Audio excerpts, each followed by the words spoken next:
옛날 고려장 풍습이 있었던 때, 고구려 때 박정승이라는 정승이 자기 노모를 지게에 지고 산으로 올라갔습니다.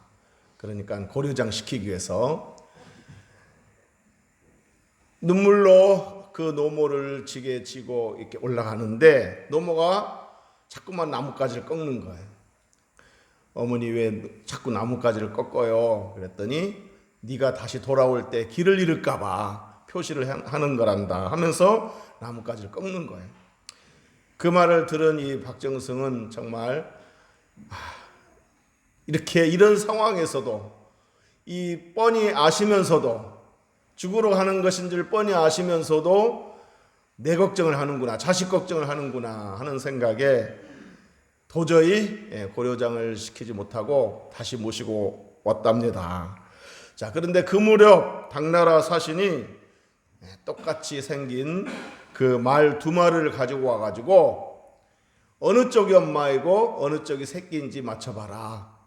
못 맞추면 그 조공을 더 올려야 된다. 이런 겁박을 주었다는 겁니다. 자, 이 문제로 박정승이 고민하고 있었을 때 도대체 똑같이 생겼는데 어느 쪽이 이제 여러분 크면은 새끼래도 어미하고 똑같을 수 있잖아요. 고민하고 있었을 때 이 노모가 가르쳐 줬답니다. 말을 굶긴 다음에 여물을 줘봐라. 그러면 늦게 먹는 놈이 어미고 먼저 먹는 놈이 새끼란다. 그러니까 어미는 새끼에게 양보한다는 거죠. 굶었으니 얼마나 배고플까 하면서 새끼에게 먼저 먹게 한다는 거죠. 자, 이런 그 노모의 현명함이 나라를 위기에서 구하고 또 왕을 감동시켰다. 그래서 고려장이 사라졌다. 뭐 그랬는지 안 그랬는지는 모르지만 어쨌든 이런 전에 내려오는 이야기가 있습니다. 그리스 격언에 집안에 노인이 없거든 빌려라. 이런 격언이 있다고 합니다. 집안에 노인이 없다면 빌려서라도 그 노인이 있게 해라. 이 말은 뭐예요? 아무리 노인이 늙고 연로할지라도 가족 구성원으로서 아주 소중한 존재다, 필요한 존재다라는 것을 잘 표현해 주는 말입니다. 사람들은 보통 이렇게 말합니다. 교회 안에 젊은 청년들이 많이 있어야 교회가 소망이 있다, 비전이 있다 이렇게 말을 합니다. 물론 그 말은 맞는 말입니다. 청년들이 있어야 비전이 있죠. 하지만 그렇다고 청년들만 있는 것도 그리 좋은 것은 아닙니다. 교회 안에는 청년들도 있어야 되지만 또 노인들도 있어야 되고 어린아이도 있어야 되고 골고루 있어야 건강한 교회입니다. 다양한 연령층이 있는 교회가 건강한 교회라고 할 수 있습니다. 자, 오늘 본문 그 디모데전서를 쓴 디모데전서는 바울이 젊은 목회자 디모데에게 보낸 편지가 디모데전서입니다. 첫 번째 편지가 디모데전서, 두 번째 편지가 디모데후서입니다. 그러니까 그 자기 자식과 같은 아들과 같은 제자 디모데가 이제 목회를 하는데 젊고 나이가 아직 어리고 경험이 부족하니까 너는 목회할 때 이렇게 목회하라 하고 권면하는 내용이 디모데전서, 디모데후서입니다. 자, 그런데 이 디모데에게 뭐라고 권면했냐면 두 가지를 우리가 좀 오늘 주제와 관련지어서 얘기할 것은 뭐냐면, 첫째는 네가 어리다고 너의 연소함을 업신여기지 못하게 하라. 그러니까 네가 어리다고 교인들이 함부로 너를 대하도록 하게 하지 말라. 네가 어려도 너는 하나님 세우신 종이니까 권위 있게 목회하라. 그런데 그 권위 있게 목회하려면 네가 먼저 말이나 행실에 본이 돼야 된다. 그리고 말씀을 잘 가르쳐야 된다. 이렇게 이제 권면을 했습니다. 그러니까 네가 어리다고 사람들이 업신여기지 못하도록 본이 되고 잘 가르쳐라. 이렇게 이제 얘기를 해줬습니다. 그 다음에 이제 또 한 가지는 뭐냐면 오늘 본문에서 그랬죠. 우리 1절, 2절 한번 읽어보겠습니다. 1절, 2절 시작. 늙은이를 꾸짖지 말고 권하되 아버지에게 하듯하며 젊은이에게는 형제에게 하듯 하고 늙은 여자에게는 어머니에게 하듯 하며 젊은 여자에게는 온전히 깨끗함으로 자매에게 하듯 하라. 아멘. 자, 여기 본문에서는 늙은이를 꾸짖지 말라. 그리고 아버지에게 대하듯 하라. 그리고 늙은 여자에게는 어머니에게 하듯 하라 그랬습니다. 자, 그러니까 네가 지도자로서 나이가 비록 어려도 함부로 너를 대하지 못하도록, 업신여기지 못하도록, 나이가 어려도 권위 있게 주의 종으로서 목회해라. 그러려면 본이 되고 잘 가르쳐라. 이렇게 권면함과 동시에 또 뭘 권면했어요? 그렇다고 해서 늙은 사람을, 나이 많은 사람, 너보다 나이 많은 늙은 사람들을 함부로 대하지 말라. 권위 있게 목회하라고 했다고 해서 네가 막 이렇게 늙은 사람을 이렇게 함부로 대하면 안 된다라고 하면서 어떻게 하라고 그랬습니까? 아버지에게 하듯 하라. 어머니에게 하듯 하라 그랬습니다. 그러니까 연로한 어른들을 대할 때 그냥 마음에 안 든다고 막 꾸짖지 말라. 아버지에게 대하듯 어머니에게 대하듯 공경하는 마음을 가지고 권면하고 뭐 꾸짖을 일이 있다 할지라도 아버지에게 대하듯 어머니에게 대하듯 이렇게 공경하는 마음으로 잘 이렇게 권면하고 일러줘야지 이렇게 함부로 대하지 말라라는 것입니다.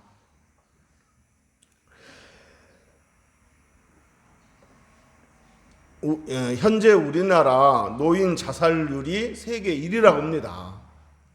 노인이 자살하는 그 자살 비율이 세계적으로 1위라는 거예요, 우리나라가.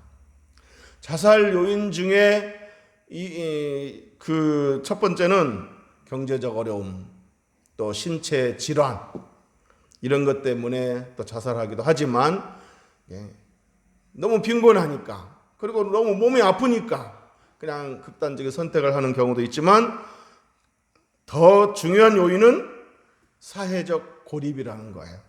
고립감, 소외감, 무시받는 느낌, 이런 것이 더 중요한 요인이라는 겁니다. 자, 이런 그 현실 속에서 우리 한국 교회가 노인을 공경하는 교회가 되어야 될 줄로 믿습니다. 사회는 그렇다 치더라도 교회만큼은 노인들이, 연로하신 분들이 이렇게 고립감을 느끼지 않도록, 소외감을 느끼지 않도록 잘 되어 줘야 될 줄로 믿습니다. 특별히 우리 온전교회가 그렇게 돼야 될 줄로 믿습니다. 그래서 노인들을, 연로하신 분들을 공경하되, 특별히 이 공경이라는 말은, 공경이라는 말은 꼭 어떤 물질적인 것만을 말하는 건 아닙니다. 마음으로, 인격적으로 존중해 주는 것, 이것이 공경에 있어서 가장 중요한 것입니다. 그래서 연로하신 분들을 인격적으로 대해 주어서 그분들이 교회 안에서 존재감을 갖도록 그런 느낌을 줘야 합니다. 사회에서 푸대접받고 집에서 행여 또 이렇게 소외당하는 분이 있을지라도 교회에 오면 따뜻함을 느끼고 또 존중받는 느낌을 갖고 대접받는 느낌을 갖는다면 얼마나 좋겠습니까? 그런 느낌을 우리 교회가 줘야 될 줄로 믿습니다. 늙었다고 무시하면 안 되는 겁니다. 여기 무시라는 말은 한자로 없을 무자 볼시입니다. 그러니까 없을무 볼시. 이걸 조합해서 말하면 뭐가 되겠습니까? 그냥 눈여겨보지 않는다는 거죠. 건성으로 본다는 겁니다. 투명인간 취급한다는 겁니다. 가치 있게 보지 않는다는 얘기입니다. 투명인간 취급하는 말이 무엇인지를 잘 묘사해주는 이야기가 있습니다. 어떤 사람이 집에 딱 들어갔는데 노인 두 분만 있다는 거예요. 딱 문 열고 딱 봤더니 노인 두 분만 있어요. 아무도 안 계시네. 그러면서 문을 딱 닫더라는 거예요. 이게 뭐예요? 투명인간 취급하는 거죠. 무시하는 거예요. 무시. 눈여겨보지 않는 거예요. 건성으로 보는 거예요. 레위기 19장 32절에 너는 센 머리 앞에서 일어서라 그랬습니다. 센 머리 앞에서 일어서라. 흰 머리 앞에 일어서라. 이 말은 뭐예요? 노인을 공경하라는 겁니다. 그리고 센 머리 앞에서 일어서고 노인의 얼굴을 공경하며 네 하나님을 경외하라 그랬습니다. 여기서 노인을 공경하는 것과 하나님을 경외하는 것을 나란히 이렇게 배치해 놨습니다. 이건 뭘 의미하는 거겠습니까? 그것은 노인의 얼굴을 공경하는 것과 하나님을 경외하는 것, 이것을 같이 언급했다는 것은 그만큼 노인을 대할 때 하나님을 대하듯 하라, 그런 말이 되겠습니다. 어른들을 존중히 여겨야 되는데, 공경해야 되는데, 그 중에 첫 번째가 가장 기본적인 것이 있습니다. 인사 잘하는 겁니다. 어르신들 보면 인사 잘해야 됩니다. 우리 교회에서도 어르신들 보면 인사를 잘해야 됩니다. 앉아있다가도 얼른 좀 일어서서, 샘머리 앞에 일어서라고 그랬잖아요. 그러니까 일어서서 인사를 잘하는 겁니다. 그냥 들어오시는데도 뭐 그냥 보는 척만 척하고 인사를 해도 하는 척만 척, 그러면 안 되겠습니다. 인사를 잘해야 되겠습니다. 우리 특히 젊은 분들, 어르신들 앞에 인사를 잘해야 되겠습니다. 들어오실 때, 가실 때 인사 잘하는 우리 젊은 분들 되기를 주의 이름으로 축복합니다. 그게 공경하는 가장 기본이에요. 그 다음에 두 번째는 젊은 사람들 그 앉는 자리에, 대화의 자리에 노인들을 같이 앉게 하는 것입니다. 어르신들을 같이 앉게 하는 거예요. 어르신들도 대화하고 싶어 하십니다. 어르신들도 젊은 사람들 사이에 끼고 싶습니다. 그런데 그냥 늙었다고 그냥 소외시키고 젊은 사람들끼리 웃고 떠들면 얼마나 그 소외감 느끼겠습니까? 그러니까 어르신들도 젊은 사람들과의 대화의 자리에 앉게 해드려서 같이 대화하게 하는 것, 이게 바로 노인을 공경하는 자세 중에 하나입니다. 그리고 어른들을 공경하는 것 중에 또 하나는 어른들이 뭐 물어보면 좀 이렇게 설명을 좀 해주는 거예요. 모르셔도 돼요. 가만히 계시면 돼요. 막 이런 집에서도 그냥 아들 며느리가 아이 몰라도 돼요. 그냥 가만히 계시면 돼요. 이러면 안 되잖아요. 교회에서도 뭐 물어보는데 그냥 건성으로 대답하고 그러면 안 되겠습니다. 뭐 물어보면 어르신들도 궁금하잖아요. 그러면 좀 설명 좀 하면 어떻습니까? 설명을 좀 자세히 해주세요. 그러면 얼마나 좋겠어요. 그것이 바로 존중받는 느낌을 갖게 하는 거고, 그게 바로 공경하는 겁니다. 그러니까 노인들을 공경하라고 해서 뭐 대단한 거 아닙니다. 인사 잘하고 같이 앉아서 대화 나누고 뭐 물어보면 설명해주고, 그리고 또 어르신들이 뭐 이렇게 좀 뭔가 특별한, 어르신들에게 특별한 것이 좀 발견되거든 또 칭찬해주고, 오늘 옷이 참 예쁘네요. 뭐 이렇게 좀 이렇게 칭찬해주고, 그런 것이 바로 공경하는 거예요. 그런 것들을 잘 실천하는 우리 온전케가 될 수 있기를 주의 이름으로 축복합니다. 여러분, 노인을 공경하지 않는 가정은 병든 가정이고, 노인을 공경하지 않는 사회는 병든 사회입니다. 마찬가지로 노인을 공경하지 않는 교회는 병든 교회라고 할 수 있습니다. 우리 교회가 그렇게 규모는 작아도 병든 교회가 되어서는 안 되겠습니다. 규모는 작아도 건강하고 정말 아름다운 교회가 되어야 될 줄로 믿습니다. 자, 그 다음에 바울은 젊은 목회자 디모데에게 젊은이에게는 형제에게 하듯하고 젊은 여자에게는 자매에게 하듯하라 그랬습니다. 자, 이 말은 무슨 말이냐면 당시 교회 구성원들 중에는 이제 뭐 노예들도 있을 것이고, 사회에서 비천한 직업을 가진, 천한 직업을 가진 그런 사람도 올 것이고, 그렇다 하더라도 그들을 형제처럼 자매처럼 대하라는 것입니다. 사회에서 어떤 직업을 가졌던지 간에, 사회에서 어떤 위치에 있던지 간에 교회에 오면은 그 한 가족으로서, 한 형제 자매로서 대해주라는 것입니다. 그럴 때 얼마나 따뜻하겠습니까? 저도 이제 10대 때, 10대 후반, 그러니까 20대 초반에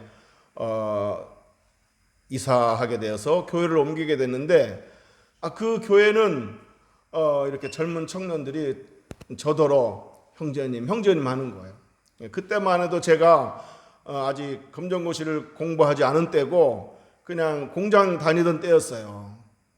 그런데 교회 가니까 형제님 하면서 이렇게 존중해 주니까 너무 존중받는 느낌이 너무 좋았어요. 따뜻함을 느꼈어요. 그리고 소속감을 느끼고 참 좋았습니다. 우리 교회도 물론 이제 직분이 있으면 집사님, 장로님, 권사님 이렇게 불러야 되겠지만 직분이 없으면은 형제님, 자매님 이렇게 불러주면 얼마나 좋겠어요.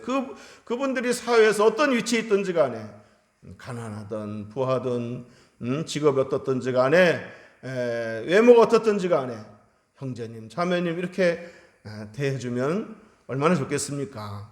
그런 교회가 되어야 될 줄로 믿습니다. 바울은 그 디모데에게 교회 누가 오더라도 형제에게 하듯 하라, 자매에게 하듯 하라 이렇게 권면을 했습니다.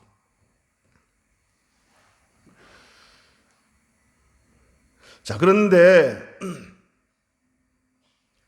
젊은 여자에게는 자매에게 하듯 하라 이렇게 그냥 자매에게 하듯 하라 그러지 않고 뭐 하나 단서를 붙였죠. 형제에게는 젊은 남자에게는 형제에게 하듯 하라 그랬고 젊은 여자에게는 그냥 자매에게 하듯 하라 하지 않고 그 가운데 뭘 붙였습니다. 뭐라고 그랬습니까? 온전히 깨끗함으로 자매에게 하듯 하라 그랬습니다. 자, 이건 무슨 말일까요? 교회 안에서 젊은 여자에게 이렇게 그리스도의 사랑으로 친절하게 대해주고 또 이렇게 사랑해주는 건 좋지만 어떤 그런 것이 아닌 어떤 그 음란함을 품은 정욕을 품고 가까이 대해서는 안 된다 그 얘기입니다. 그러니까 교회에서 그렇다고 교회에서 연애도 하지 말라 뭐 그런 말은 아닙니다. 교회에서 연애도 할 수 있습니다. 저도 교회에서 만났고 또 우리 제 친구들도 교회에서 만나가지고 교회에서 결혼한 친구들이 참 많이 있습니다. 그러니까 연애도 하지 말고 뭐 이성적으로 접근하지도 말라 그런 뜻은 결코 아닙니다. 여기서 말하는 것은 온전히 깨끗함으로 자매에게 하듯 하라 이 말은 성적인 대상으로 생각하고 가까이 접근해서는 안 된다 그런 얘기입니다. 음란함을 품고 이렇게 가까이 해서는 안 된다 그런 얘기입니다. 교회 안에 어떤 성적인 문란함이 있어서는 안 된다 그런 얘기입니다. 그래서 교회 안에서 어떤 성추행이나 뭐 이런 성적인 문란함이 있지 않도록 깨끗한 마음으로 대하라 그런 얘기입니다. 그래서 가정이 있는 남자가 젊은 여자한테 이렇게 찝쩍거려서도 안 되고 가정이 있는 여자한테 이렇게 또 찝쩍거려서도 안 되고 이렇게 그런 어떤 그 문란함이 있어서는 안 된다는 이야기입니다. 그래서 그냥 내 여동생이다, 나의 누이다 라고 생각하고 깨끗한 마음으로 대하고 그리스도 안에서 피를 나눈 형제자입니다. 이런 마음으로 순수한 마음으로 대하라 그런 얘기입니다. 그래서 우리 교회는 그리스도의 피를 나눈 가족이다 라는 것입니다. 자, 이제 말씀을 정리하도록 하겠습니다. 우리 교회가 바로 이런 공동체가 됐으면 좋겠습니다. 우리 모두가 다 그리스도의 피를 나눈 가족이다 생각하고 연로하신 분들에게는 내 아버지다, 내 어머니다 생각하고 대하고 또 젊은 사람들에게는 내 형이고 동생이고 누이다 이런 마음으로 대해야 된다는 것입니다. 그리스도의 피를 나눈 그래서 성은 달라도 또 뭐 사는 집은 달라도 우리가 그리스도의 피를 나눈 한 가족으로서 앞으로 영원히 천국에서 함께 살아야 될 한 가족으로서 대하라는 이야기입니다. 우리 아무쪼록 지금까지도 그래왔던 것처럼 우리 교회에 연로하신 어르신들을 대할 때 내 부모다 생각하고 대하시고 인사 잘하고 또 대화의 자리에 지금까지 그래왔던 것처럼 껴주고 우리 교회 어르신들 이렇게 젊은 사람들과 대화할 때 참 이렇게 행복해하는 모습을 제가 이렇게 엿봅니다. 얼마나 좋습니까? 보기도 좋고 그 어르신들도 좋고 우리 교회가 계속해서 어르신들과 젊은 사람들과의 대화가 자연스러운 대화가 즐거운 그런 공동체가 될 수 있기를 주의 이름 축복합니다. 그리고 어떤 신분이든지 간에 형제로 자매로 대하고 특별히 자매를 대할 때는 순전한 마음으로 어떤 그리스도의 사랑으로 대하는 다른 어떤 그 성적 대상으로 생각하고 가까이 대하는 일이 없기를 주님의 이름으로 축복합니다. 그래서 모이면 항상 즐겁고 또 모이고 싶고 헤어지면 또 아쉽고 다음 모임을 또 기대하게 되고 주일을 기다리게 되는 그런 가족과 같은 교회 공동체가 될 수 있기를 주님의 이름으로 축복합니다. 기도하겠습니다.